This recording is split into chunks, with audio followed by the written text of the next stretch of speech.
27వ తారీఖు ఉదయం 10 గంటలకు ఇడుపులపాయకు వచ్చి రాజశేఖర రెడ్డి గారి యొక్క ఘాట్ దగ్గర ప్రార్థన చేసి అక్కడ నుంచి 11 గంటలకు బయలుదేరి ఆ దారిలో ఉండే గ్రామాలన్నింటినీ స్పర్శిస్తూ ప్రజలను పలకరిస్తూ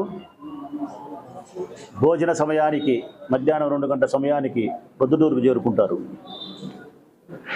ప్రొద్దుటూరుకు చేరుకొని ఇక్కడ భోజనం చేసి తదనంతరం 4 గంటలకు బస్సు యాత్ర ద్వారా రోడ్ షోను నిర్వహించి 4 గంటలకు పార్టీ నిర్ణయించినటువంటి సభాస్థలికి చేరుకొని 7 నియోజకవర్గాలకు సంబంధించినటువంటి కార్యకర్తలను ప్రజలను ఉద్దేశించి 1,00,000